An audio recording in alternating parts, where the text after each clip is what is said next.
À chaque début de saison, on a Roland-Garros en tête, dans un coin de notre tête. C'est toujours l'envie de vivre des émotions hyper fortes avec le public, d'essayer d'aller le plus loin possible dans ce merveilleux tournoi que je regarde depuis que je suis tout petit. Pour tous les Français, je pense que c'est quand même le rêve ultime. C'est sur terre, donc dans tous les cas, j'adore ce tournoi plus qu'un autre. Roland-Garros représente énormément de choses pour moi depuis que j'ai commencé le tennis. Quand j'avais 8 ans, je suis allé voir Roger Federer jouer pour la première fois de ma vie. J'étais tout au fond dans un practice, tout en haut, je voyais que dalle. En fait, ça m'avait donné une source de motivation en plus. Mon défi pour cette année, c'est vraiment de me préparer pour les qualifs de Grand Chelem. Le but, ça reste quand même Roland-Garros. Pour moi, ce tournoi, c'est incroyable parce que Roland-Garros, c'est Grand Chelem à ma maison. Il n'y a pas quelque chose de mieux que ça. Je suis vraiment très prête à aller là-bas.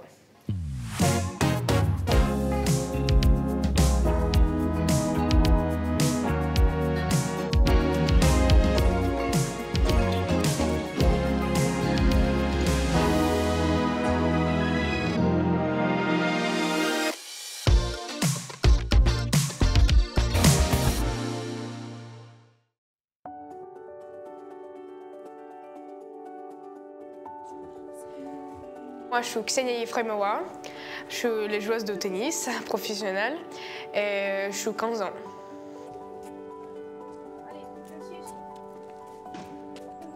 Vraiment, mon petit frère, c'est tout pour moi parce que j'aime bien être avec lui, c'est les connexions très importantes. On est toujours ensemble, il dort avec moi et tout. Toi, tu vas ici. Tu vas pas courir 30 minutes, hein, toi. Ksenia is a great little person. She has a very kind heart and a very strong character. She was always very mature. Sometimes I was thinking that I'm talking with a 30-year-old person. She's not afraid of difficulties. That's the biggest positive part of your career, not to be afraid to fail. Pour 2025, moi, j'aime bien être les joueuses professionnelles comme Double T pour monter le classement, pour être top 200. Mon objectif est aussi, bien sûr, gagner le Grand Chelem Junior et bien sûr jouer Roland-Garros. Il faut vraiment avoir une belle mentalité parce que c'est vraiment pas facile physiquement. Quand tu es fatigué, il faut travailler plus dur que l'autre jour, il faut pousser toi-même. Grosse bosseuse déjà, Ksenia, un peu impulsive, donc l'idée c'est un peu de la tempérer de temps en temps, mais énorme bosseuse, en mode machine, voilà, c'est un rouleau compresseur. Elle veut voir toutes les balles fautes, elle croit qu'elle est plus forte que tout le monde, etc. Voilà, il y a quand même ce point commun chez beaucoup de joueurs forts qu'on a eu ici. Ils ont une confiance en eux que forcément les gens lambda n'ont pas.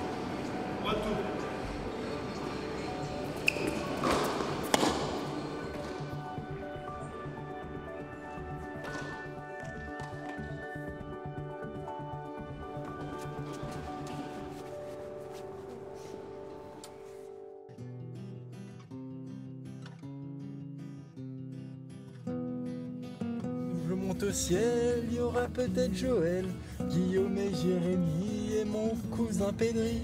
Il y aura de 100 voyages dans un autre pays. Allez, fais tes bagages, à rejoindre tes amis, on veut du coup des misères. Je m'appelle Gabriel Debru, j'ai 19 ans et je suis originaire de Grenoble. Ça, c'est André qui sera content que je la mette, cette musique. On la chante, c'est devenu un rituel, cette musique. Quelqu'un avec la guitare, c'est une grande journée qui s'annonce.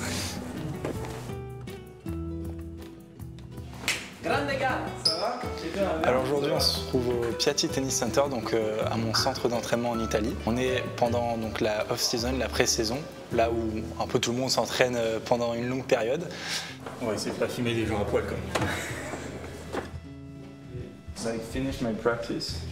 At the end, we make some baskets and it was pretty hard. If I do this, you film? Faut savoir, j'ai pas été intelligent et j'ai tapé dans un mur. Avec mon pied, quand j'ai voulu taper une bouteille, j'ai tapé un mur. Quand j'ai perdu mon match, et du coup je me suis ouvert un peu petit orteil.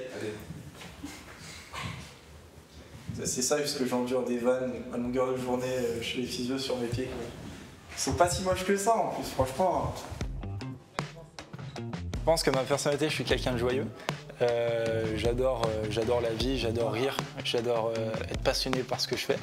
Donc voilà, jouer au tennis, être avec mes amis, jouer aux jeux vidéo de temps en temps. Je pense que je suis la même personne, que ce soit sur le terrain ou en dehors aussi. Des fois, on a envie d'être normaux, si je peux dire ça comme ça. On a envie d'avoir une vie à côté, d'aller voir nos amis le soir. Et c'est vrai qu'on ne peut pas toujours le faire. Moi, par exemple, ça fait 3 semaines que je suis ici. Je ne vais pas me plaindre, je suis dans un cadre magnifique. Je suis avec des personnes qui sont incroyables en dehors. Mais c'est vrai qu'à certains moments, on se sent un peu seul quand on rentre le soir. C'est pour ça que j'ai fait venir un de mes meilleurs amis, passer des moments avec lui et en fait, de sentir que le temps est un peu moins long, quoi. Je pense que de partager des moments comme ça, pendant une période qui est très importante, c'est vraiment le mieux, en tout cas pour moi. Et ça me permet de vraiment bien me sentir, quoi. Non, mais c'est... Ah, c'est gay. Je peux pas voir, mais... Ah. Ah. Ah.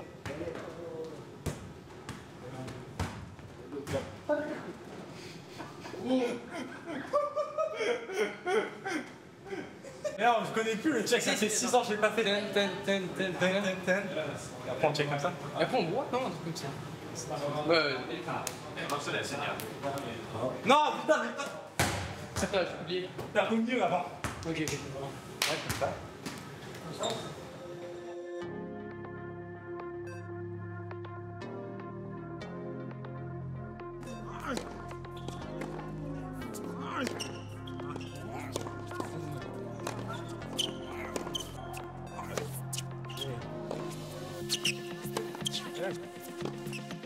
Dès qu'il fait un truc, il essaie de battre l'adversaire. Dès qu'il n'y arrive pas, il commence à rager. Il veut tout le temps se donner à fond et sa mentalité, elle me plaît. C'est sa rage, c'est son envie de vaincre à chaque fois.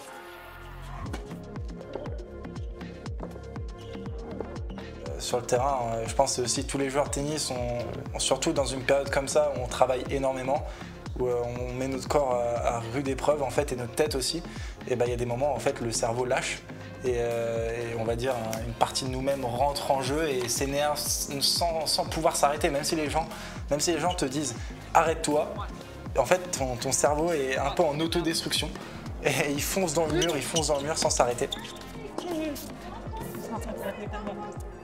Évident en fait, évident. Tellement simple. Tu fais très bien quand la répétition, t'arrives en point, tu fais des coups droits, mais nuls.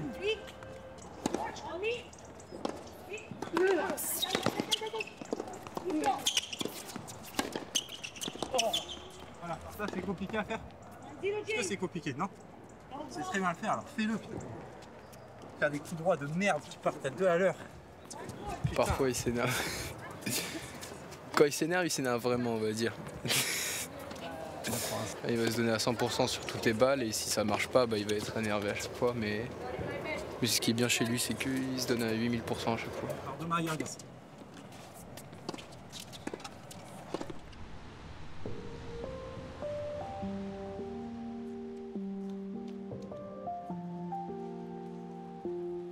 Lucas Pouille, j'ai 30 ans et je suis tennisman professionnel depuis 12 ans maintenant.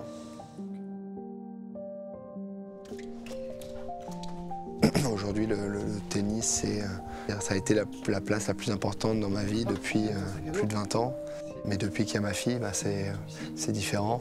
Aujourd'hui, je relativise beaucoup plus. Il y a des priorités qu'il faut mettre dans le bon ordre. Ça n'enlève pas pour autant les ambitions et l'envie de revenir, mais ça aide à se dépasser, ça aide à aller loin, à se prouver des choses. J'ai aussi envie qu'elle me voie sur le terrain, qu'elle ait l'image de son papa qui est sur un grand court, qui gagne des matchs. La vie de circuit, on va partir en Australie là, dans quelques heures.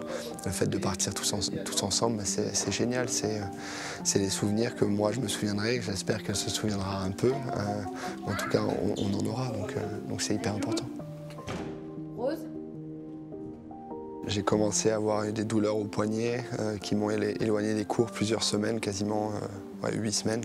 Et c'est vrai que j'ai repris il y a 10 jours maintenant, et puis tout se passait plutôt bien. Et hier matin, j'ai ressenti de nouveau une petite douleur. Donc on a préféré stopper tout de suite, aller de nouveau faire des examens, remettre une petite infiltration dans le poignet.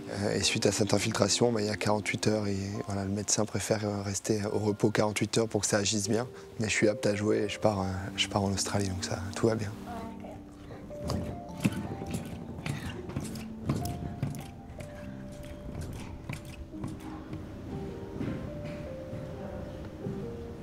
Les derniers tournois étaient super, tu le retrouvais vraiment comme quand il était top 30, top 10. Et là, j'avoue que ça a un peu cassé la dynamique, quoi. Maintenant, on verra. J'avoue que je sais pas trop. Il est très heureux d'y aller, et nous aussi.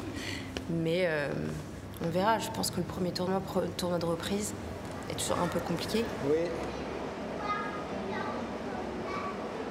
C'est bien, oui, c'est le soir, c'est bientôt l'heure de prendre l'avion.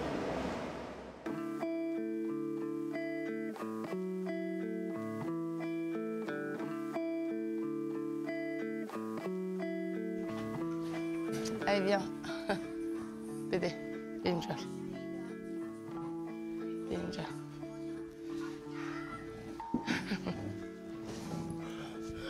Alors, tu viens? Tu viens? Non? Toussi.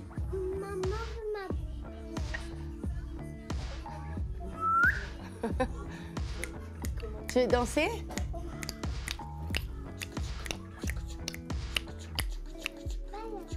Ah oui, hein? T'aimes bien danser, toi? Alors là, on est chez un petit snack de ma maman. C'est une petite épicerie, une petite restauration sociale. Voilà, on se retrouve un peu en famille. Et puis, c'est à quelques minutes de la maison, là où j'ai grandi, à Saint-Étienne. Donc, c'est un endroit qui me permet d'avoir un moment d'apaisement, de tranquillité, avant de repartir à l'entraînement sur la région lyonnaise et repartir sur une semaine. Tu l'as habillé en Mère Noël? Sur circuit, on n'est jamais chez soi, ça me manque. En fait, le fait de partir longtemps en tournoi, ça, c'était quelque chose que j'avais pas eu depuis très longtemps. Donc c'est vrai que c'est un rythme de vie qui est assez particulier. Et j'avais complètement oublié cette énergie qu'il fallait mettre en place, repartir, avoir les valises par-ci, par-là, les affaires. Donc c'est une vie que je connaissais, mais qui me pèse beaucoup plus maintenant qu'avant. Je m'appelle Araven Rezaï, j'ai 37 ans, je suis née à Saint-Étienne. J'ai été numéro 1 française en 2010, 15e mondiale. J'ai battu pas mal de filles dans le top 10, notamment Venus Williams, Justine Henin, Safina, Sharapova, enfin voilà. Et toute une belle génération de légendes. J'ai arrêté pendant 12 ans et c'est vrai que durant ces 12 années, il y a eu beaucoup de choses, beaucoup d'épreuves, beaucoup de remises en question. J'ai jamais, on va dire, voulu arrêter le tennis. À aucun moment, je me suis dit j'arrête pour de bon.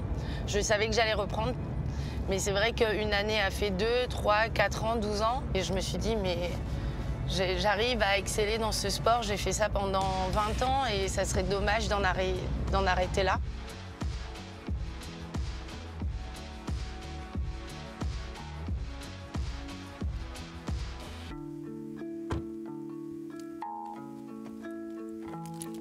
J'ai pas vécu, on va dire, des vacances de Noël comme tous les autres enfants. Tout au long de ma vie, ça a été sacrifice, entraînement. Pendant l'anniversaire, il n'y avait pas de vacances, il n'y avait rien. Donc c'est vrai que j'ai pas vraiment connu des périodes où je me suis posée, où je me suis amusée, où j'ai pu profiter avec la famille. Donc là, je ferai plus la même erreur.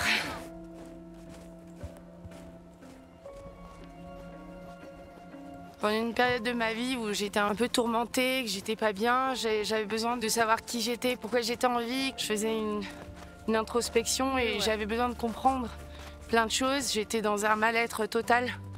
Et du coup, j'ai fait le chemin de Saint-Jacques-de-Compostelle qui m'a permis de me retrouver avec moi-même, avec la nature, d'avoir cette connexion. C'est grâce à cette marche que j'ai pu faire pendant des mois. Et de marcher, de me retrouver, de me dire voilà, je sais ce que je veux pour ma vie, je sais ce que je veux pour le reste de ma vie. Si je suis toujours en vie, donc j'ai envie de repartir de plus belle. Mais pour moi, c'était pas à tout prix, parce que j'avais trop laissé de plumes, j'avais trop souffert. La marche a une importance pour moi particulière. La marche, c'est aussi se vider l'esprit, c'est se mettre en connexion avec la nature, avec la création. Et ça m'a permis aussi de me retrouver spirituellement et de me retrouver aussi humainement, de savoir pourquoi on est vivant, pourquoi, enfin des questions on va dire assez puissantes et profondes.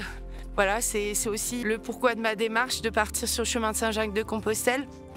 Et à mon retour, voilà, j'étais, on va dire, transformée.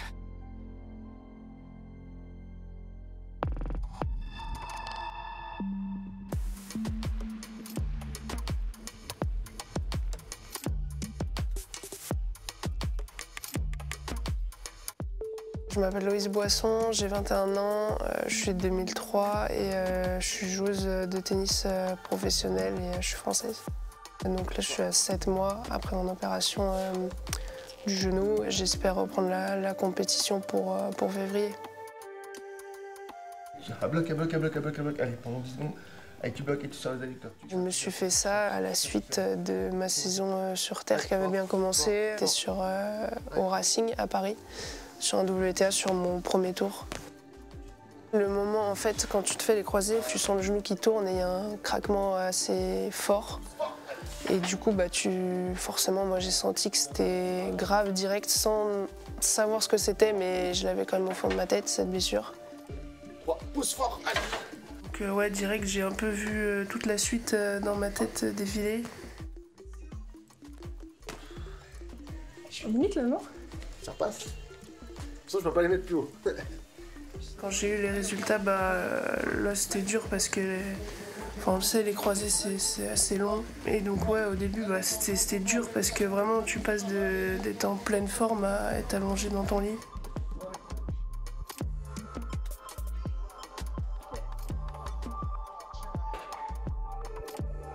Tu peux vraiment rien faire, déjà t'es en béquille, tu vas chez le kiné tous les jours mais ça dure 30 minutes et après faut faire tes exos là, toutes les 2 heures pour retrouver ta mobilité. Donc c'est ultra chiant au début. Je dirais moi j'ai mal vécu pendant au moins 2 mois. Que c'est surtout ça que je vis mal, c'est de ne pas avoir d'activité quoi.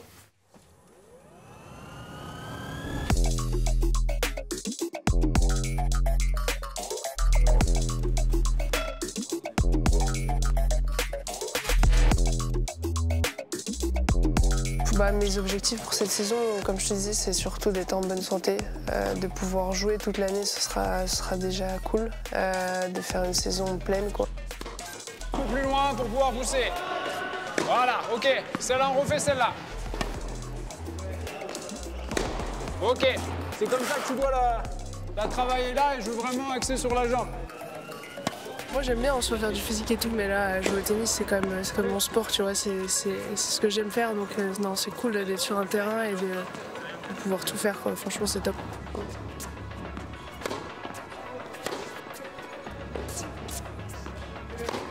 On est bien, mais tu peux encore mettre un peu plus de jambes, tu veux retrouver un timing un peu meilleur à force de retaper des coups de aussi, etc. Donc tu peux encore gagner à ça. Mais oui, non, mais ça, sans parler de la diff. Sur ce que tu produis là, je trouve ça déjà très bien. Mais si tu rajoutes encore un petit peu plus de placement, encore un peu plus de poussée, et un rythme qui va s'automatiser au fil du temps. Elle a bossé comme une dingue, elle est en forme, tout va bien, donc il faudra juste gérer un peu l'appréhension du début. Et savoir si je mets la pipe, je fais une glissade, pas glissade, ces choses-là, mais honnêtement, moi je suis confiant, je la sens bien, ça va revenir vite. Le tapis là, tu l'as fait des milliards de fois, enchaîné, donc ça va être c'est de la fatigue aussi. Donc peut-être que tu as un peu baissé, je sais pas, voilà, c'est ça. Si je lui dis d'en faire 6 bien de suite, peut-être pour l'instant ça tient et qu'avant ça tenait peut-être 12, j'en sais rien. Mais c'est pour ça qu'il faut qu'on en refasse et que tu accentues ça, quoi. Tu prends conscience qu'il y a plein de petites choses dans la vie où on est heureux de pouvoir faire ça, quoi. Déjà, quand j'ai pu remarcher, j'étais heureuse. Là, tu te dis, ouais, quand même. Après, quand tu recours, moi, quand je refaisais des sauts, quand je pouvais rejouer au tennis et tout, je me dis en fait, ouais, j'ai la chance de pouvoir faire tout ça. Vis-le à fond, tu vois. Quand tu te plains parce que tu fais une faute en coup droit, tu te dis que ça va pas, quoi. Donc, ouais, c'est plutôt d'apprécier en fait chaque petit instant, quoi, de la vie.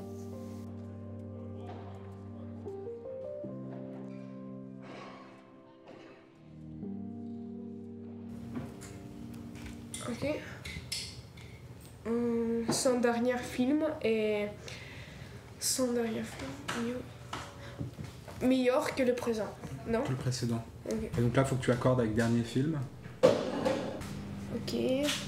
C'est mieux.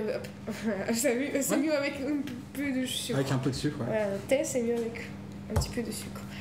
Apprendre les nouvelles langues, oui, c'est difficile pour moi.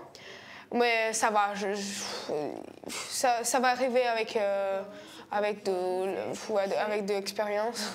Ici, quand je parle avec tout le monde en français. Et là, j'ai appris français depuis 1 an et demi. Voilà. Ça te va ou pas? C'est trop dur? Ouais, ça va, ok. Ouais? Ouais, ça va. Now Paris it's really dirty, a lot of pollution, and now they're trying to... Tu peux le dire en français? Ok. Ok. Pour le cours de français, c'est mieux. Je vais essayer. Ah, là, la première question, quels sont les problèmes des grandes villes d'aujourd'hui? L'atmosphère, c'est différent. C'est vraiment là, ici, c'est vraiment tout est tranquille, c'est la mer, c'est je sais pas comment expliquer ça. C'est dans ma tête. Tu te sens bien dans le sud de la France? Oui, je me sens magnifique, je ne vais pas bouger, je vais rester là toute ma vie. À part pour les voyages, pour les tournois, etc. Oui. Ok. Là, je veux vivre ici beaucoup.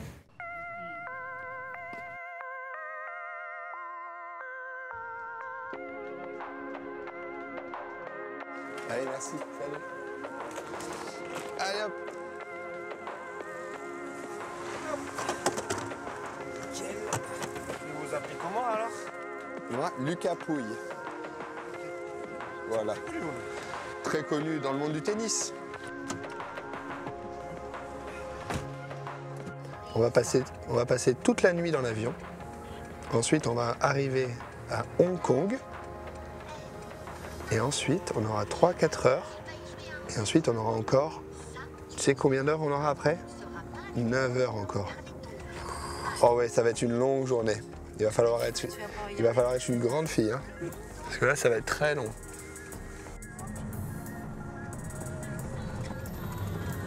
Attends, je regarde juste un truc, que Zozo, il m'a envoyé un message et je te le redonne. Je sais pas ce qu'il me dit. Zozo? Zozo? On va le retrouver à l'aéroport. Ah, Zozo! D'ailleurs, c'est lui qui va être à côté de toi. Tu veux? Oui! C'est qui Zozo? Zozopi? C'est l'entraîneur et copain de papa? Ouais. On est allé à Indian Wells en mars, Los Angeles, New York en août. C'est une question d'organisation, quoi. Il faut, c'est sûr que c'est un peu plus de logistique, les billets d'avion, les chambres d'hôtel, et puis il faut prendre plus de temps. On va dire que si ça avait été il y a 5-6 ans, on serait pas dans le taxi pour l'aéroport à cette heure-ci, quoi. On serait plutôt parti vers 21h15, arrivé au dernier moment, un peu de stress de louper l'avion, et voilà. Maintenant, avec elle, là, faut juste préparer un peu mieux les voyages, mais c'est pas compliqué. Quand je suis loin et qu'elles sont à la maison, ça c'est un peu plus compliqué pour moi. Bébé, c'était un peu plus dur, ouais. Maintenant qu'elle va à l'école, c'est aussi toute autre chose.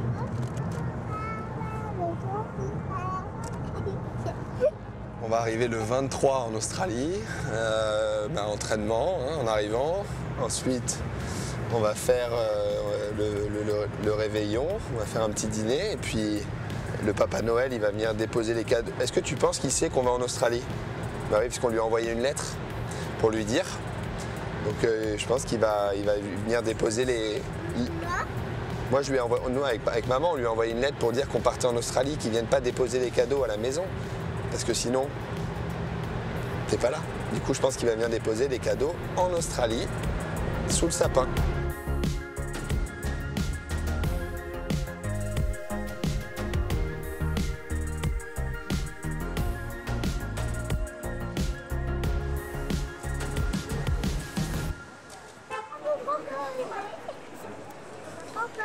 Ouais,